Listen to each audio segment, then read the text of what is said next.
Hi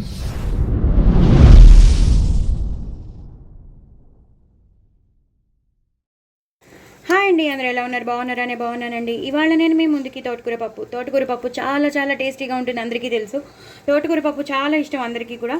so నేను pan పెట్టేసుకున్నాను, pressure ప్యాన్లో చేసేస్తున్నాను. సో దట్ తొందరగా అయిపోతుందని. కొంచెం ఒంట్లో బాగాలేదు, సో ఎంత తొందరగా అయిపోతే అంత బాగుంటుందని నేను ప్రెషర్ ప్యాన్లో చేస్తున్నాను అనమాట. సో నేను ఏం చేశానంటే కందిపప్పు తీసుకున్నాను, ఒక 2 గ్లాసెస్ ఆఫ్ కందిపప్పు, మీడియం గ్లాస్తో కందిపప్పు తీసుకున్నాను. చక్కగా కడిగేసుకున్నాను. ఇప్పుడు ప్రెషర్ ప్యాన్లో తగినన్ని నీళ్లు వేసేసి పప్పు వేసేసుకున్నాను. అలాగే పచ్చిమిరపకాయలు వేసాను, ఎక్కువ పచ్చిమిరపకాయలు వేసాను, ఒక 10 to 11 పచ్చిమిరపకాయలు వేసాను. అలాగే ఒక ఉల్లిపాయ వేసాను, తోటకూర తరిగి వేసేసాను, పసుపు వేసాను, కొంచెం కారం వేసేసాను. ఇప్పుడు దీన్ని నేను బాగా ఉడకడానికి పెట్టేస్తాను. మంచిగా ఉడికిపోతుంది. ఉడికిపోయాక మనం పోపు వేసేసుకుంటాం యాజ్ యూజువల్, వెల్లుల్లిపాయ పోపు. సో ఇది మాత్రం ఉడకడానికి పెట్టేశానండి. ఇది ఉడికిపోయాక బాగా మ్యాషప్ చేసేసి మనం పప్పు చేసేసుకోవచ్చు. సో అదంతా అయ్యాక మీకు ఉడికిపోయాక పోపు వేసేటప్పుడు మీకు మళ్ళీ చూపిస్తాను. చూసారు కదండి, పప్పు బాగా ఉడికిపోయింది, బాగా మరిగిపోతుంది. ఇందాక నేను వేసినవే, ఇంకా నేనేం వేయలేదు. మీకు చూపిద్దామని నేను ఇంకా ఏమీ వేయలేదు.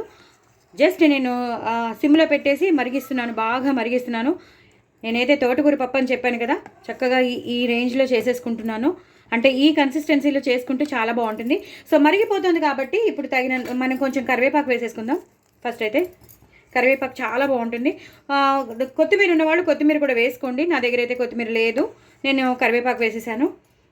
ఇప్పుడు కొంచెం ఆవాలు మెంతుల పొడి అది వేసేసుకోవాలి, మంచి ఫ్లేవర్ వస్తుంది పప్పుకి.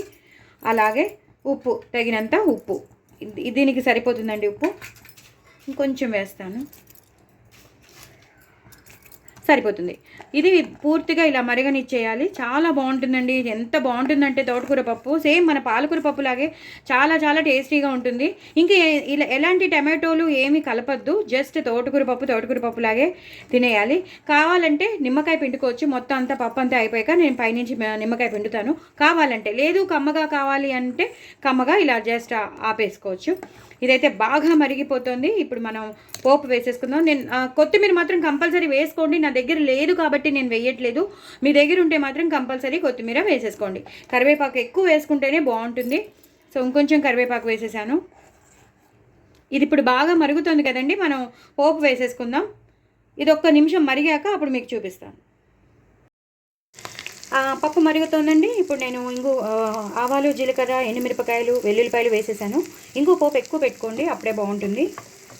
చాలా చాలా బాగుంటుంది ఇంగు పోపు పెట్టుకుంటే. ఇంకొంచెం వేస్తాను నేను. ఆవాలు, జీలకర్ర, ఎండుమిరపకాయలు, వెల్లుల్లిపాయలు వేసేసాను. అవి బాగా అయిపోతున్నాయి. ఇప్పుడు నేను ఎప్పుడు చెప్పినట్టే మీకు సాంబార్ కానీ పప్పు కానీ ఏదైనా చేస్తే నేను కారం వేస్తానని చెప్పాను కదా, సో ఇలా వేసేసుకోవాలండి. అప్పుడు ఏమవుతుందంటే పప్పుకు ఒక రకమైన మంచి టేస్ట్ వస్తుంది. సో తప్పకుండా మీరు మర్చిపోవద్దు, ఇలా మాత్రం తప్పకుండా చేసుకోండి. చాలా చాలా టేస్టీగా ఉంటుంది పప్పు. ఎంత ఎన్హాన్స్ అవుతుందంటే టేస్ట్ అంత ఎన్హాన్స్ అవుతుంది. ఇది బాగా వేగిపోయింది కదండి. ఇప్పుడు దీంట్లో మనం ట్రాన్స్ఫార్మ్ చేసేసుకుందాం. మెల్లిగా ట్రాన్స్ఫార్మ్ చేసుకోండి. నేను ఒక చేతితో పట్టుకుని చేస్తున్నాను, చాలా ఇబ్బంది అవుతుంది నాకు. బట్ మీ అందరికీ చూపించాలని నేను చేస్తాను కదా. లాస్ట్లో ఎక్కడో కొంచెం వెతుక్కున్నానండి, కొంచెం దొరికింది నాకు కొత్తిమీర. కొంచెం పండిపోయినా పర్లేదని చెప్పి కాడలతో సహా వేసేసాను. అంతేనండి, అయిపోయింది. చక్కగా పప్పు అయిపోయింది. సూపర్బ్ ఉంటుంది. అప్పడాలు ఉంటే అప్పడాలు నంచుకోండి, అలాగే వడియాలు నంచుకోండి, అలాగే చల్లమిరపకాయలు ఉంటే చల్లమిరపకాయలు నంచుకోండి. ఒక నిమిషం ఇది మరిగించేస్తాను. మరిగించేశాక నేను నిమ్మకాయ పిండుతాను. ఒక్క నిమిషం మరగాలండి, ఎందుకంటే లాస్ట్లో కదా మనం పిండేది. పోపు వేసేసాక ఇది బాగా మరిగిపోయాక పోపు వేసేసాం కాబట్టి ఇప్పుడు కొంచెం ఒక 2 నిమిషాలు ఉన్నాక మనం నిమ్మకాయ పిండేద్దాం. నేను నిమ్మకాయ పిండేటప్పుడు మీకు చూపిస్తాను. చూసారు కదండి, పప్పు అంతా బాగా మరిగిపోయింది. ఇంకా దీన్ని బంద్ చేసేయచ్చు. నేను బంద్ చేసేస్తున్నాను, నిమ్మకాయ పిండేస్తాను. చాలా చాలా టేస్టీగా ఉంటుంది. మామిడికాయ ఉరుగులు ఉంటే మామిడికాయ ఉరుగులు కూడా వేసుకోవచ్చు, నో ప్రాబ్లం. ఆమ్చూర్ పౌడర్ వేసుకోవచ్చు, నో ప్రాబ్లం. మామిడికాయ ఉంటే మామిడికాయ కూడా వేసుకోవచ్చు, అంత బాగుంటుంది. సో చింతపండు నేను వేయకుండా నేను ఇప్పుడు నిమ్మకాయ పిండేస్తున్నాను. సో ఇది బంద్ చేసేసుకున్నానండి. బంద్ చేసేసుకుని నేను పెద్ద హాఫ్ చెక్క నిమ్మకాయ తీసుకుని ఇలాగా పిండేశాను. బంద్ చేశాక పిండేశానండి. అంతేనండి, పప్పు అయిపోయింది. చాలా చాలా టేస్టీ అయిన పప్పు.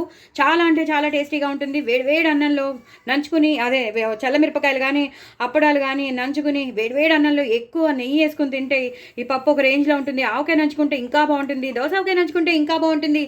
ఇంకా చెప్పక్కర్లేదు. ఎన్ని పచ్చళ్ళైనా నంచుకోవచ్చు, అప్పడాలు నంచుకోవచ్చు, వడియాలు నంచుకోవచ్చు, చల్లమిరపకాయలు నంచుకోవచ్చు, అదిరిపోతుంది. సో ఆ చల్లమిరపకాయలు లేని వాళ్ళు, నేను చాలాసార్లు చెప్పాను, ఎండుమిరపకాయలని చక్కగా నూనెలో వేయించేసి చక్కగా బ్లాక్ కలర్ వచ్చేసాక పైనుంచి ఉప్పు జల్లేసుకుని చేసేసుకుంటే మిరపకాయలు అయిపోతాయి. అవి కూడా నంచుకోవచ్చు. చూసారు కదా, ఈ కన్సిస్టెన్సీలో ఉండాలి. ఇంకా గట్టి పడిపోతుంది కొంచెం సేపు అయ్యాక.